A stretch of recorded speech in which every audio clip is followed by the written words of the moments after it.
Hello everyone, I'm Vidushi and you're watching the YouTube channel of Blueprint Digital. This is the English lecture series for class 9th and today we'll be resuming the very first poem of your Beehive book, which is titled The Road Not Taken. It is written by the famous American poet Robert Frost. Though, before we begin with this lecture, I would like you to do two things. First, आप हमारे channel को like करें, इसे अपने friends के साथ share करें और सब्सक्राइब करें. सब्सक्राइब करना ज़रूरी है because you will never miss out on any important lecture videos and all the informative content that we post on this channel. Okay. And second thing, आप अपनी नोटबुक का बुक अपने साथ लेके बैठें जिससे कि आप वीडियो देखते देखते अपने नोट्स खुद से स्क्रिबल करते रहें और एक्सप्लेनेशन लिखते रहें. सो दैट जब आप आगे जाके इसको रिवाइज करेंगे तो आपके नोट्स आपके बहुत काम आएंगे. It will prove to be really time saving, trust me. Okay. So I hope आप वीडियो पॉज करके अपने नोटबुक का बुक लेके आ गए होंगे. So this is the third part of this particular poem. ठीक है. इससे पहले हम दो पार्ट कर चुके हैं इस पोएम के, जिसमें हमने पोएम की central theme and first 3 stanzas को डिस्कस किया था. हमने फर्स्ट 3 स्टैंजास के एक्सप्लेनेशन एंड क्वेश्चंस कवर किए हैं. Okay. Before we move forward with the fourth and the final stanza of the poem, let's do a quick revision. तो ये जो पोएम है, जैसे कि हमने पहले की वीडियोस में समझा कि this poem has been beautifully written by Robert Frost, जिसमें वो एक लाइफ की बहुत ही common situation but important and critical situation को फॉरेस्ट के सीन के थ्रू डिपिक्ट कर रहे हैं, पोर्ट्रे कर रहे हैं. और वो सिचुएशन क्या है? वो सिचुएशन है एक डिसीजन लेने की, एक वो सिचुएशन जहाँ पे आपको चूज करना होता है अपने ऑप्शंस के बीच में से, जो ऑप्शंस आपके पास अवेलेबल होते हैं. तो वो एक सिचुएशन होती है जहाँ पे यू आर इनडिसिसिव. ठीक है. आप कंफ्यूज होते हो, आप डिलेमा में होते हो, right. And you are even nervous because it usually happens कि वो जो डिसीजन होता है, जो एक चॉइस आपको लेनी होती है एक मोमेंट में, वो इतनी इंपॉर्टेंट चॉइस होती है और वो चॉइस आगे जाके आपके फ्यूचर को इस हद तक इम्पैक्ट करेगी that you have to think it through. आपको उसके बारे में अच्छे से सोचना होता है, आपको अपने ऑप्शंस को समझना होता है, इवेल्युएट करना होता है, उन्हें एग्जामिन करना होता है, जिससे कि आप एक वेल इन्फॉर्म्ड डिसीजन ले सकें, जिससे कि आप उस पर्टिकुलर मोमेंट में अपनी समझ के हिसाब से अपने लिए बेस्ट चूज कर सकें. बिकॉज वो डिसीजन, वो पर्टिकुलर चॉइस आगे जाके moving forward in your life, future में आपकी लाइफ को इस हद तक इम्पैक्ट करेगी, ठीक है, that you might want to reconsider what you have chosen today, right? तो वो रिकन्सिडरेशन का ऑप्शन ना आए, ठीक है, बिकॉज वो ऑप्शन होता ही नहीं है. ठीक. बहुत मुश्किल हो जाता है अपने स्टेप्स को रिट्रेस करना और अपने डिसीजंस को रिवोक करना. यूजुअली नहीं होता है. ठीक है. लाइफ चेंजिंग जब सिनेरियोज होते हैं उनमें ऐसा कुछ एक पॉसिबिलिटी नहीं होती है कि आप वापस से दोबारा कुछ शुरू कर सकें. Restart is not always possible and even if it's possible वो बहुत डिफिकल्ट होती है, राइट. सो ये फॉरेस्ट में एक डाइवर्जेंस पॉइंट पे हमारे ट्रैवलर खड़े हैं. ठीक है. डाइवर्जेंस पॉइंट एक फोक पॉइंट जहाँ पे आपकी एक जो मेन रोड है वो 2 डिफरेंट पार्ट्स में डिवाइड हो रही है, 2 डिफरेंट डायरेक्शन में वो 2 रोड जा रही हैं, राइट. और उस पॉइंट पे खड़े होकर उनको एक डिसीजन लेना है कि उन्हें आगे जाने के लिए कौन सी रोड चूज करनी है. एंड इस सिचुएशन के थ्रू वो लाइफ की ये वाले सिनेरियो को डिस्क्राइब कर रहे हैं जहाँ पे आपको एक चॉइस जो है वो लेना होता है, एक डिसीजन लेना होता है. तो उस इनडिसिसिव मोड से निकल के आप कैसे कुछ डिसाइड करते हैं, कैसे एक फाइनल एक अपना ऑप्शन चूज करते हैं और उस पर कैसे रहते हैं. ठीक है. ये सब उस चीज़ के बारे में है. फाइन. सो फर्स्ट आंसर में ही हमारे जो पोएट हैं वो हमें बता देते हैं कि वो किस सीन में है. ठीक. By using the phrase yellow wood. Fine. And I hope आपको ये फ्रेज याद होगा और इसकी एक्सप्लेनेशन भी, because as I had said in my earlier video this is a really important phrase. Fine. So yellow wood के through हमें पता चलता है कि वो फॉरेस्ट में तो है ही, and also it is an autumn season. वो ऑटम सीजन में फॉरेस्ट में है एंड फॉरेस्ट जो है येलो हुआ है क्योंकि जो लीव्स हैं they have turn yellow as they do in yellow season in autumn season. ठीक है. जिसको हम येलो सीजन भी बोलते हैं। और जो येलो लीव्स हैं वही पेड़ों पे भी येलो लीव्स हैं और नीचे भी जो बिखरी हुई हैं वो लीव्स येलो ही हैं कलर में। फाइन। तो वो उस ऑटम सीजन में फॉरेस्ट में खड़े हैं जहाँ पे उनके सामने एक रोड डाइवर्ज हो रही है 2 डिफरेंट डायरेक्शन में, और वो उस फोक पॉइंट पे खड़े हैं, उस डाइवर्जेंस पॉइंट पे खड़े हैं। He has to make a decision of choosing one of the available roads, जो उनके पास अवेलेबल ऑप्शन है पाथ का, उसमें से उन्हें एक चूज करना है। फाइन।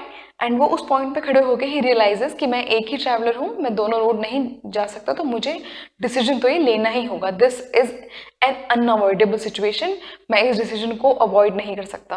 तो ये चॉइस जो है मेरे लिए एक मैंडेटरी है, कंपल्सन है। फाइन। तो अब अपनी चॉइस को एक इन्फॉर्म चॉइस बनाने के लिए वो पहले अपने ऑप्शंस को इवेलुएट करना स्टार्ट करते हैं। उसके लिए वो फर्स्ट स्टैंजा में एक जो रोड है उसको एग्जामिन करते हैं। वो फर्स्ट रोड को इवेलुएट करने के लिए उसको वहां तक देखते हैं जहां तक वो बेंड नहीं हो जाती, आगे जाके कर्व नहीं हो जाती अंडर ग्रोथ में। Fine. Coming to the next stanza, the second stanza. Second stanza में जो ट्रैवलर हैं वो दूसरी रोड को देखते हैं और उनका जो फर्स्ट इंप्रेशन होता है दूसरी रोड का, एज पर दैट वो बोलते हैं कि वो दूसरी रोड मुझे फर्स्ट इंप्रेशन में एज फेयर लगी। मतलब वो उनको लगता है कि दूसरी रोड भी इतनी ही प्रॉमिसिंग और ब्यूटीफुल है जितनी फर्स्ट वाली थी, जिसको उन्होंने ऑब्जर्व किया था by stretching his view till the undergrowth where it bent. Right. So वो बोलते हैं कि दूसरी रोड भी मुझे इक्वल ही लगी, हालांकि उसके इमीडिएट बाद में वो स्विच कर जाते हैं अपने व्यू पॉइंट से। वो बोलते हैं कि मेरे हिसाब से the second road might be an better option. Why? He thinks it is a better option because it is grassy, वो फुल ऑफ ग्रास होती है as compare to the first road. ठीक है। और उनको लगता है कि इस पे कम लोग चले होंगे, it lacked usage, not many people have explored this particular option, not many people have walked upon this particular road, the second road, जिसको अब वो एग्जामिन कर रहे हैं सेकंड स्टैंजा में। और यही उनको वजह लगती है कि इस पे जो है ज़्यादा ग्रास है, this is grassy because it wanted wear. Right, you remember that phrase, this is the description of the second road and it is an important phrase yet again, so इसको भी आप भूलिएगा नहीं। ठीक है, अगर पहले नोट नहीं किया था तो अब नोट कर लीजिए। Fine. So he describes the second road as grassy and wanted wear. ठीक है, वो बोलते हैं ज़्यादा ग्रासी है, ज़्यादा उसका यूसेज जो है कम हुआ है, इस वजह से उसका बेटर क्लेम है। Right. Though in the immediate next two lines which also happen to be the last two lines of the second stanza, वो बोलते हैं हालांकि जहाँ तक यूसेज की बात है, जहाँ तक लोगों के चलने की बात है दोनों रोड पे, तो जो पासर्स बाय हैं, जो ट्रैवलर्स हैं, उन्होंने दोनों ही रोड को इक्वल वे में ही यूज़ किया है, इक्वल अमाउंट में ही उन पे चला है, और दोनों ही जो रोड है उनका जो वियर एंड टियर है वो दोनों ही इक्वल अमाउंट में ही वॉर्न आउट है। फाइन। सो इस स्टैंजा में, सेकेंड स्टैंजा में हमें ये भी समझ आता है कि हमारे पोएट जो है उनका किस लेवल ऑफ कन्फ्यूजन का स्टेट है। ठीक है, उनका स्टेट ऑफ कन्फ्यूजन जो है बहुत क्लियरली हाईलाइट होता है यहाँ पे। ठीक है, और वो किस तरीके से डिलेमा में है कि वो भी ये भी डिसाइड नहीं कर पा रहे हैं कि सेकेंड रोड बेटर है, सेकेंड रोड या फिर इक्वल है फर्स्ट रोड के। राइट। और वो सेकेंड स्टैंजा में 2 बार स्विच कर जाते हैं अपने व्यू पॉइंट से regarding the second road which he happens to observe. Fine. तो सेकेंड रोड के बारे में देखने के बाद और फर्स्ट रोड को ऑब्जर्व करने के बाद वो थर्ड स्टैंजा में दोनों रोड को कंपेयर करते हैं। And yet again he starts कि जो फर्स्ट और सेकेंड स्टैंजा में उन्हें ऑब्जर्वेशन की है और सेकेंड स्टैंजा में जो उनका व्यू पॉइंट है कि इट वांटेड वेयर, वो रिगार्डिंग द पास्ट सिनेरियोज है। ठीक है, सेकेंड स्टैंजा में वो जो देखते हैं उसके बेस पे वो एक अजम्पशंस बनाते हैं, एक अपनी ऑब्जर्वेशन के हिसाब से वो अज्यूम करते हैं कि पास्ट में इस तरह का बिहेवियर रहा होगा पैसेंजर्स का इन दोनों रोड्स के regarding. Fine.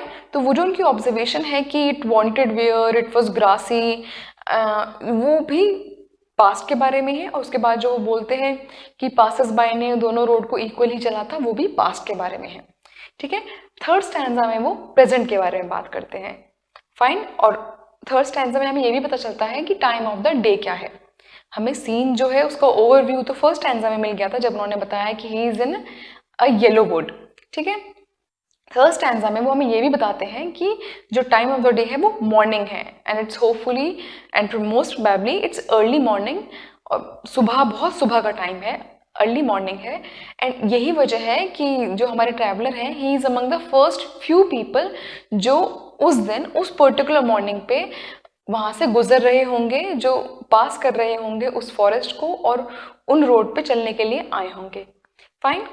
So third stanza में वो उस पर्टिकुलर मॉर्निंग की बात करते हैं और वो ये बोलते हैं कि उस सुबह तो वो दोनों रोड, इररिस्पेक्टिव उनके साथ पास्ट में क्या हुआ हो, पास्ट में किस पे ज़्यादा चला गया हो या कम चला गया हो, उस पर्टिकुलर मॉर्निंग में, उस पर्टिकुलर दिन की सुबह में तो वो दोनों रोड जो है इक्वल लग रही थी, इतनी एक से ही चार्मिंग, ब्यूटीफुल और प्रॉमिसिंग लग रही थी। क्यों? क्योंकि दोनों रोड पे जो है लीव्स बिखरी पड़ी थी और उन लीव्स को क्रश नहीं किया गया था, उन लीव्स पे ज़्यादा लोगों ने स्टेप नहीं किया था और इस वजह से उनका कलर भी ब्लैक नहीं हुआ था। ठीक है, वो लीव्स अभी अपने ओरिजिनल कलर में थी। एंड ये एक प्रूफ था कि ज़्यादा लोग जो है उस मॉर्निंग पे नहीं आए थे और लोगों ने उन लोग जो लीव्स पड़ी हुई हैं उनको क्रश नहीं किया था, उन पर स्टेप नहीं किया था। फाइन। तो वो बोलते हैं कि उस सुबह तो वो दोनों रोड मुझे इक्वल ही लगी। And finally in the third line of that particular stanza, of the third stanza, जो हमारे ट्रैवलर हैं एक डिसीजन लेते हैं, एंड वो इम्पॉर्टेंट डिसीजन है। और वो क्या डिसीजन है? वो ये डिसाइड करते हैं, दोनों रोड उस मॉर्निंग में सेम लग रही हैं, but I will choose the second road which I had observed in the second stanza. And he says, he confirms this by saying कि मैंने जो फर्स्ट वाली रोड है वो मैंने किसी और दिन के लिए रख दी। This also shows his decision making and his confidence. ठीक है, उनका कॉन्फिडेंस, उनकी डिटर्मिनेशन कि मैं एक दिन ज़रूर वापस आऊँगा और उस दिन जब मैं वापस आऊँगा, वो जो दूसरा दिन होगा जब कभी मैं वापस आऊँगा, उस दिन मैं फर्स्ट रोड को ज़रूर एक्सप्लोर करूँगा, मैं फर्स्ट रोड पे चलूँगा और मैं देखूँगा कि ये मुझे कहाँ लेके जाती है। ठीक है, ये लाइन ये भी दिखाती है कि पोएट की कितनी लॉन्गिंग है, उनकी कितनी एक डिज़ायर है, कितनी डीप डिज़ायर है कि वो दोनों रोड को ही एक्सप्लोर करना चाहते हैं। एंड ये चीज़ भी हाईलाइट करता है कि कितना टफ रहा होगा उनके लिए डिसाइड करना कि फाइनली कौन सी रोड चूज़ करूं, बिकॉज वो दोनों रोड्स को एक्सप्लोर करना चाहते हैं। ये बात हमें फर्स्ट आंसर में पता चलती है जब वो बताते हैं कि मैं एक ट्रैवलर हूँ तो मुझे एक डिसीजन तो लेना ही पड़ेगा। तो वो इस चीज़ को हाईलाइट करते हुए ये हम तक कन्वे करते हैं कि ये एक बहुत टफ डिसीजन है, क्योंकि वो दोनों ही रोड एक्सप्लोर करना चाहते हैं। और ये वाला चीज़ हमें थर्ड स्टैंजा में और क्लियरली हम तक कन्वे होता है जब वो कहते हैं कि मैं फर्स्ट रोड को किसी और दिन आके ट्रैवल करूँगा, एक्सप्लोर करूँगा। ठीक है, और ये बताता है कि उन्होंने फाइनली सेकेंड रोड पे जाने का डिसाइड किया। Fine. Also in the immediate next line वो बहुत ही प्रैक्टिकली भी सोचते हैं। वो कहते हैं कि हालांकि मैं ये कह रहा हूँ कि मैं किसी अगले दिन आके पहली रोड पे जाऊँगा, उस पर चलूँगा, उसको एक्सप्लोर करूँगा, but it doesn't seem to be logical, and वो शायद पॉसिबल ना हो, because I as a human being, I as a person understand, I am a logical person and I understand कि कैसे one road leads to another. ठीक है, एक रास्ता दूसरे रास्ते पे ले जाता है, और जब आप एक रास्ते पे चलने लगते हैं, आप डिफरेंट जगहों पे जाते हैं, आप डिफरेंट एक्सपीरियंस जो है वो फेस करते हैं, और आप उन रास्तों पे चलते हुए, उन एक्सपीरियंस को जीते हुए, नई जगहों को देखते हुए, एक्सप्लोर करते हुए इतना दूर निकल जाते हैं उस पॉइंट से जहाँ से आपने स्टार्ट किया था, कि आपके लिए वापस आना बहुत मुश्किल हो जाता है और वापस आके दूसरा ऑप्शन चूज करना भी इम्पॉसिबल जैसा हो जाता है।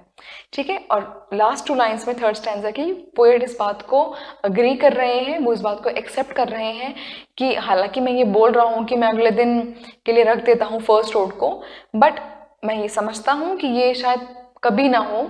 ठीक है, ये पॉसिबल नहीं हो, because one way leads to another and you go on to such places and to such extent you go too far away from the point where you had started that it becomes difficult to retrace your steps back. ठीक है, and reverse your decision, right? तो ये भी दिखाता है कि poet कितने practically सोच रहे हैं कि आज जो डिसीजन ले रहे हैं दूसरी रोड को चूज करने का, वो इरिवर्सिबल होगा, राइट? वो इरिवर्सिबल होगा, उसको अपने स्टेप्स को रिट्रेस करना बहुत मुश्किल होगा, और मैं शायद ही कभी वापस आ पाऊँ दूसरी रोड को दूसरी रोड मतलब जो पहली रोड मैंने छोड़ दी है उस रोड को मैं कभी एक्सप्लोर करने शायद ही वापस आ पाऊँ, ठीक है। सो थर्ड स्टैंजा में वो फाइनली डिसाइड कर लेते हैं और ये एक्सेप्ट भी कर लेते हैं कि मैं सेकेंड रोड पे जा रहा हूँ और शायद ही ऐसा हो कि मैं फर्स्ट वाली रोड को एक्सप्लोर करने कभी वापस आ पाऊँ, right. So this was the summary, the review of what we have studied in the first 2 part of this particular lecture, ठीक है। इस पोएम के जो पहले के 2 पार्ट हैं वीडियोस के, हम उसमें ये जो है सब डिस्कस कर चुके हैं। Now will move on with the fourth stanza. It also happens to be the last one from this poem. Okay? So let's read what does the fourth stanza say. I shall be telling this with a sigh, somewhere ages and ages hence. 2 roads diverged in a wood, and I took the one less traveled by, and that has made all the difference. So this is your last stanza. इसमें जो हमारे poet हैं वो reflect कर रहे हैं अपने decision पे, उस डिसीजन पे जो वो थर्ड स्टैंजा में ऑलरेडी ले चुके हैं, ठीक है। और वो क्या कहते हैं इस डिसीजन के बारे में, I shall be telling this with a sigh. Shall be telling मतलब मैं इस बात को बताऊंगा, एंड बताऊंगा जरूर, ठीक है, बट विद अ साई और with a Sai. So shall be क्या दिखाता है कि क्योंकि अगर वो इस डिसीजन के बारे में आगे चल के भी बात करेंगे तो यानी कि जो हमारी ऑब्जर्वेशन थी इनके नैरेटिव के बारे में कि this happens to be an important decision, वो सही थी, राइट। तो ये जो उनका है कि आई शैल बी टेलिंग, ये इस बात को कंफर्म करता है कि this was an important decision, क्योंकि वो उसके बारे में आगे जाके भी बात करेंगे, वो उसको डिस्कस करेंगे, ठीक है। And he shell be telling this मतलब किस बारे में बात कर रहे हैं, decision about which road he ended up choosing, which option he ended up choosing, और उन्होंने क्या ऑप्शन लिया, किस सिचुएशन में लिया और क्या सोच के लिया। तो ये जो पूरा डिसीजन मेकिंग का प्रोसेस है और जो इसका रिजल्ट था कि मैंने सेकंड रोड चूज करी, मैंने सेकंड ऑप्शन चूज करा, उसके बारे में मैं आगे जाके बताऊंगा with a Sai. Now Sai, what is a Sai? Sai, yeah, that's what sigh is. Sigh is basically a short breath like the one जो मैंने अभी ली, ठीक है, उसे sigh बोलते हैं. So usually आप इस तरह का एक्सप्रेशन कब देते हो, एक टास्क के कंप्लीट होने के बाद, ठीक है, एक किसी चीज़ के कंप्लीशन के बाद, किसी वर्क के खत्म होने के बाद. अब ये साय जो होता है इट कुड बी हैप्पी, ठीक है, कि ये खुशी की वो है कि भाई खत्म होगा मेरा काम, ठीक है. ये दुख वाला भी हो सकता है, it could also be sad, ठीक है, कि ऐसे हो गया, एक सैडली ये चीज़ हो गई. और it can be merely reflective, ठीक है, ये बस रिफ्लेक्ट कर सकता है कि हाँ भाई ये वाला टास्क मेरा फिनिश हो चुका है, I have completed this task, irrespective इसका क्या रिजल्ट रहो, ठीक है, इरिस्पेक्टिव इसके क्या आउटकम हो, एटलीस्ट ये काम फिनिश हो गया है and I M relieved, I am satisfied कि ये काम फिनिश हो गया है. Fine. So this Sai can either reflect success, कि जो डिसीजन है मेरा वो सक्सेसफुल रहा, इट वॉज अ सक्सेस, और फेलियर कि वो फेल हो गया मेरा डिसीजन, उसकी वजह से मुझे फेलियर मिला और वो एक मुझे उस चीज़ का रिग्रेट है. रिग्रेट मतलब पछतावा है, तो उस पछतावे का, उस रिग्रेट का भी साय हो सकता है. उस केस में फिर ये सैड वाला साय हो गया. एंड अगर आप सक्सेसफुल रहे उस डिसीजन को लेके तो वो एक हैप्पी वाला साय हो गया. और as I said it can be merely reflective कि भैया ये मेरा काम जो है खत्म हुआ, I completed this task and I am satisfied. So ये एक सेटिस्फैक्शन वाला भी, ठीक है, सेटिस्फाई वाला भी साय हो सकता है, right. So it can be either of the 3 things. Fine. तो ये मैं आगे जाके बताऊंगा, इस डिसीजन को जरूर बताऊंगा, and I will tell it with a sigh, ये हमारे ट्रैवलर कहते हैं. एंड व्हाट डज ही से कि मैं इसको आगे जाके, बहुत आगे जाके बताऊंगा, और इसी वजह से हमें पता चलता है कि वो एक इंपॉर्टेंट डिसीजन है, बिकॉज वो उसको आगे भी डिस्कस करेंगे, काफ़ी टाइम बाद भी डिस्कस करेंगे. और ये टाइम वाला चीज़ हमें कहाँ पता चलता है, सेकेंड लाइन में. स्टैंजा की सेकेंड लाइन में हमें पता चलता है कि वो बहुत टाइम बाद भी, बहुत ड्यूरेशन के बाद भी, जब ये डिसीजन उन्होंने ले लिया होगा उसके बाद भी इसको डिस्कस करेंगे. Because he says somewhere ages and ages hence. Ages and ages मतलब long time after, long time या फिर ईयर्स आफ्टर। और आफ्टर क्यों? क्योंकि हेंस, हेंस का मतलब क्या होता है? यहाँ पे हेंस का मतलब है कि फ्यूचर में जाके, अब से काफी सालों बाद, ठीक है। एजेस एंड एजेस, एजेस का मतलब ये तो नहीं है कि कुछ दिन चलेगा, एजेस यूज कर रहे हैं वो, ठीक है। तो बरसों बीत जाने के बाद, सालों बाद भी मैं इसको बताऊंगा। और ये वाली सेकेंड लाइन भी यही चीज हमें बताती है कि this was an important decision, important decision था, एक क्रिटिकल डिसीजन था, तभी तो वो उसके बारे में सालों सालों बाद भी बात करेंगे, राइट। एंड क्या डिसीजन था? Two roads diverged in a wood and I. जो ये थर्ड लाइन का फर्स्ट क्लॉज आ रहा है, ठीक है, ये बेसिकली आपकी रेपिटेशन है very first line of a poem, जो क्या थी? Two roads diverge in a yellow wood. तो सिमिलर ही लाइन है, ठीक है। तो एक तरह से रेपिटेशन है उस फ्रेज की। और ये रिपीटेशन क्या दिखाता है? ये दिखाता है इम्पोर्टेंस, कि इस पोएम में क्या जो इम्पोर्टेंट पार्ट है। बिकॉज आप रिपीट कब करते हो? जब आप किसी इंपॉर्टेंट चीज को हाईलाइट करते हो। तो ये वापस से वो चीज दिखाता है, हाईलाइट करता है कि इस जो पूरे नैरेटिव है उसका इंपॉर्टेंट पार्ट है कि टू रोड्स डाइवर्ज्ड, ठीक है। टू रोड्स जो है वो डाइवर्ज हो रही थी एक फोक पॉइंट पे, वो दो रोड अलग अलग डायरेक्शन में जा रही थी, एंड मुझे एक डिसीजन लेना था यहाँ पे, ठीक है। और वो उस डिसीजन की भी इंपॉर्टेंस को बताता है, इसी वजह से उसकी इंपॉर्टेंस को हाईलाइट करने के लिए उस डिसीजन की उन्होंने इस फ्रेज को रिपीट किया है, ठीक है। And I with hyphen. तो ये हाइफन क्या दिखाता है? It basically indicates a pause, right. ये पॉज जो है वो हेजिटेशन का भी हो सकता है, कि थोड़ी हिचक है, ठीक है।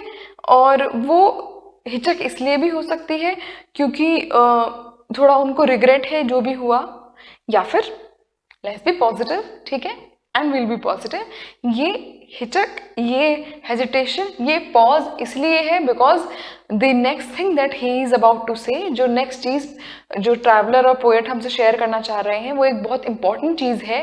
एंड जब भी आप कुछ इंपॉर्टेंट डिस्कस करते हैं उससे पहले आप खुद से उस बारे में सोचते हैं, ठीक है। You take time to let that particular thing sink in within yourself, उस चीज को एब्जॉर्ब करते हैं, समझते हैं, और फिर आगे उस चीज को कन्वे करते हैं, राइट। तो ये भी जो पॉज है, ये जो हाइफन है यहाँ पे, वो इंपॉर्टेंस दिखाता है नेक्स्ट लाइन की, जो वो हम शेयर करने वाले हैं, Robert Frost. Fine. And what does he say? And I took the one less travelled bye.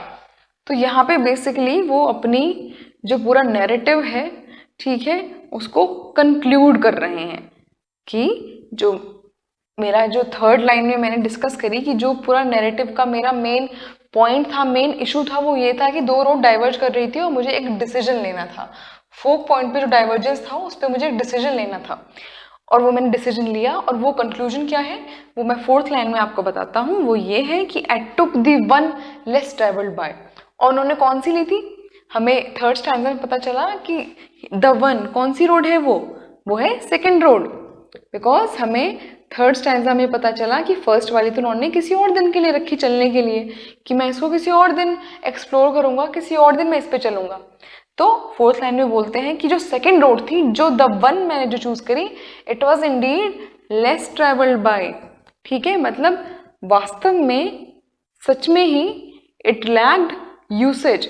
जो हमने आगे जो सेकेंड स्टैंजा में पोएट ने एक अजम्पशन ली थी, एक ऑब्जर्वेशन के थ्रू उन्होंने कुछ एक डिसीजन लिया था, एक ऑब्जर्वेशन के थ्रू उन्होंने कुछ अज्यूम किया था कि हो सकता है इट लैग्ड यूसेज, एंड इस वजह से वो ज़्यादा ग्रासी है। वो इंडीड एक फैक्ट साबित हुआ, and this fact is being told to us by the poet ages and ages after, जब वो डिसीजन ले चुके हैं और वो बता रहे हैं कि वो वास्तव में ही लेस ट्रेवल्ड थी।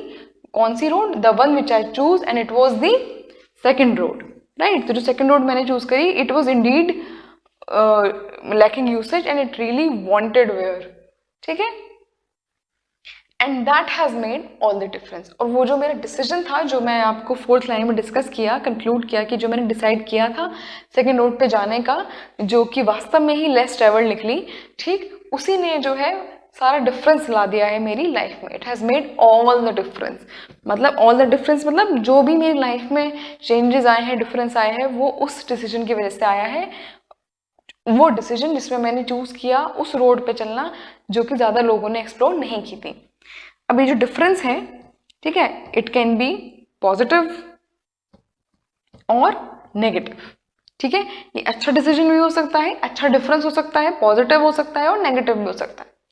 And we all are aware कि डिफरेंस जो होते हैं, ठीक है, अगर मैथमेटिकल टर्म्स में भी हम बात करें तो जब आप सब्ट्रैक्ट करते हो and you are dealing with integers, तो जो सब्ट्रैक्शन के बाद जो आपका आंसर आता है, जो डिफरेंस आता है, वो पॉजिटिव भी आ सकता है और नेगेटिव भी आ सकता है. Right, integers we are talking about. So यही बोलते हैं कि ये जो डिसीजन था उसी ने मेरे लाइफ में सारा डिफरेंस लाया है.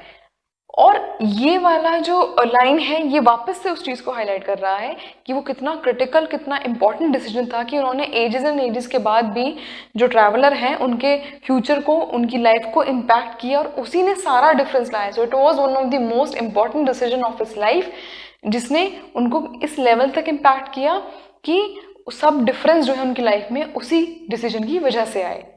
फाइन.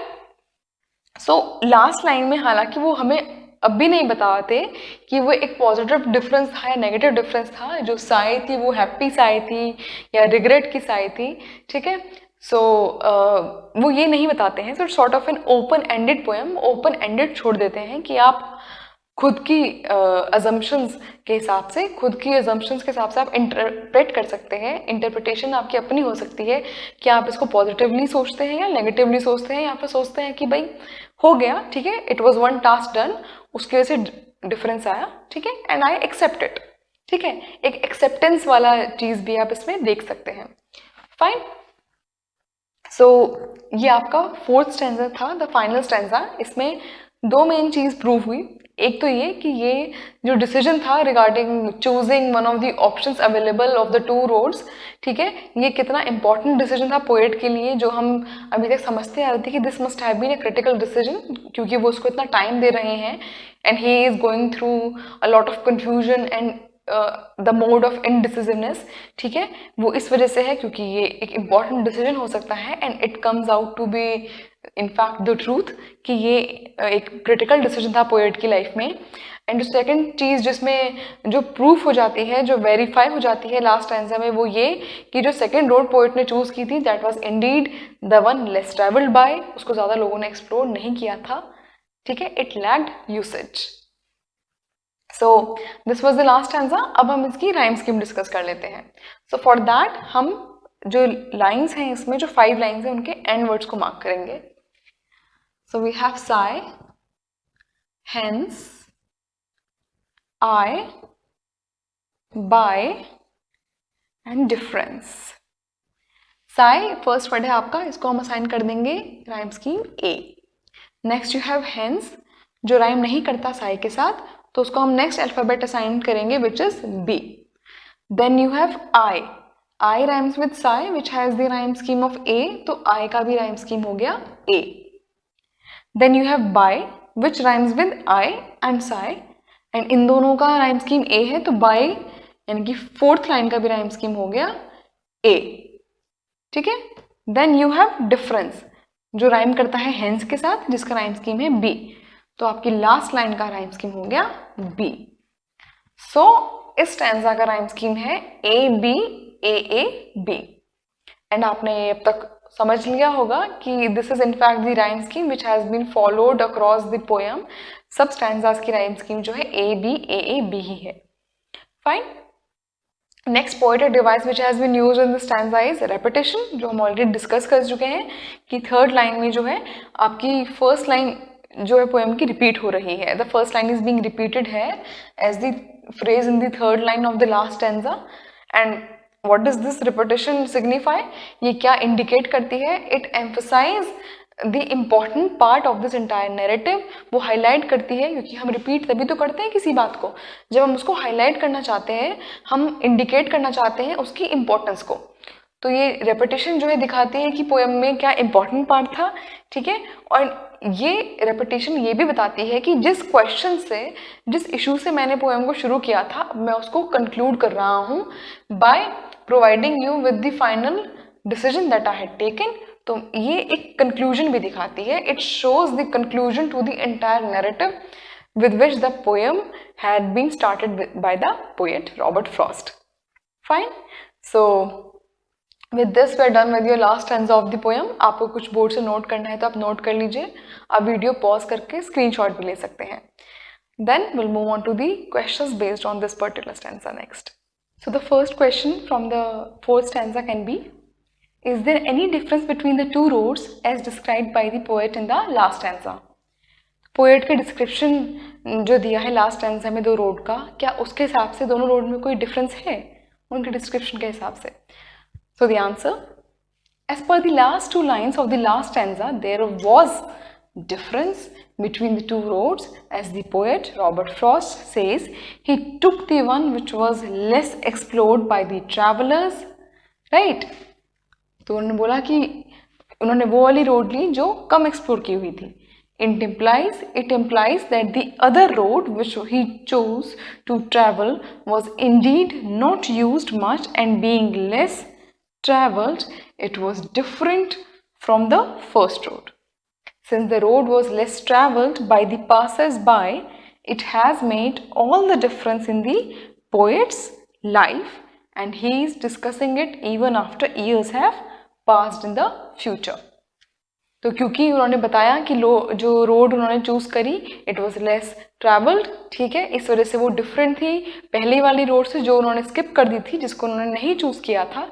एंड ये डिसीजन जो था चूज करने का दूसरी रोड को, इसी ने ही उनके लाइफ में सब कुछ डिफरेंस ला दिया है.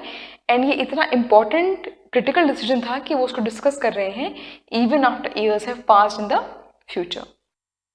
Fine, note it down and will move on to the next question. Next question, what do you think last two lines mean?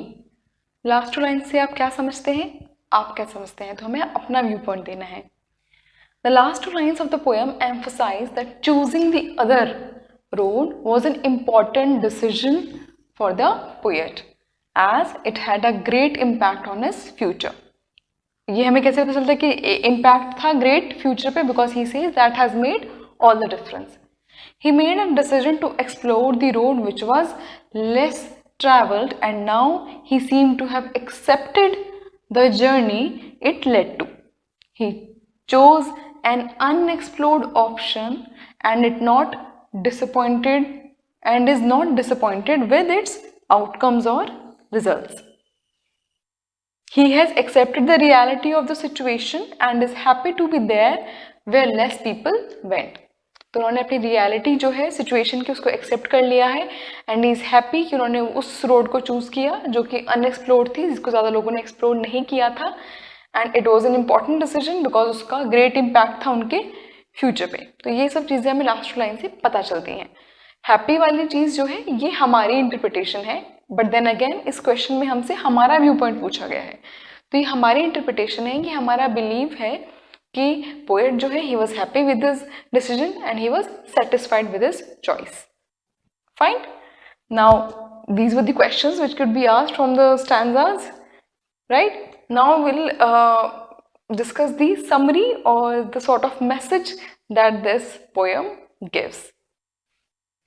So this poem basically reflects the everyday dilemma. Everyday dilemma मतलब confusion one faces while making a decision about different choices in life, right? This is about choices and उनके साथ जो confusion associated होती है.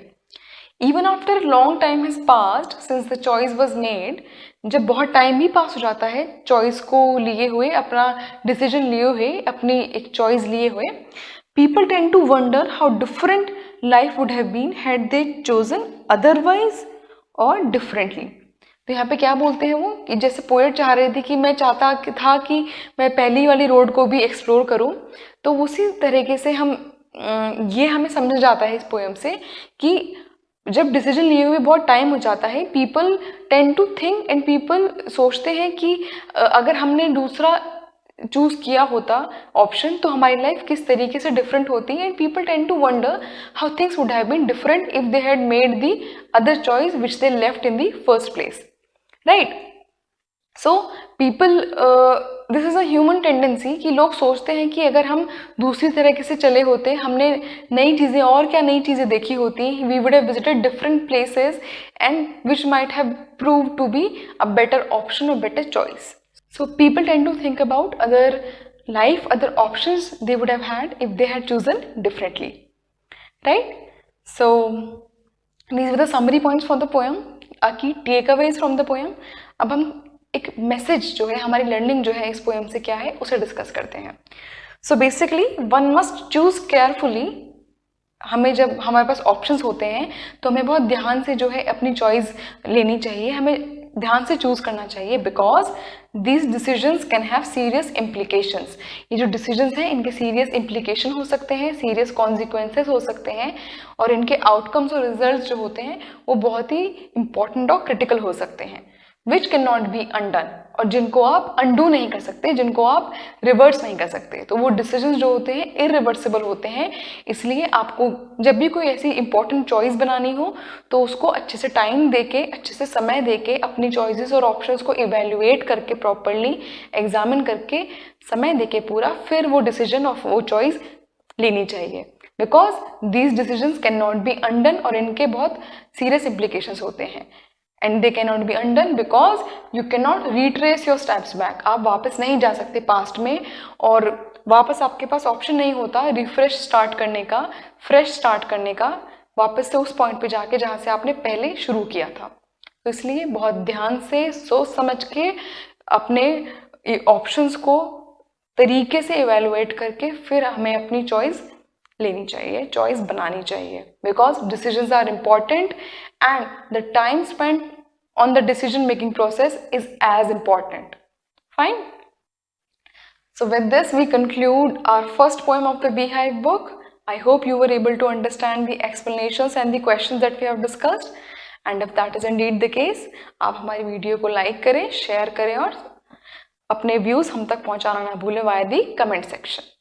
आप हमारे channel को भी लाइक, शेयर और सब्सक्राइब करें, जिससे कि आप कोई भी इंपॉर्टेंट नोटिफिकेशन मिस ना करें regarding new lecture videos and informative content जो भी हम पोस्ट करते हैं. So that's it from our end in this particular video. Thank you guys and take care.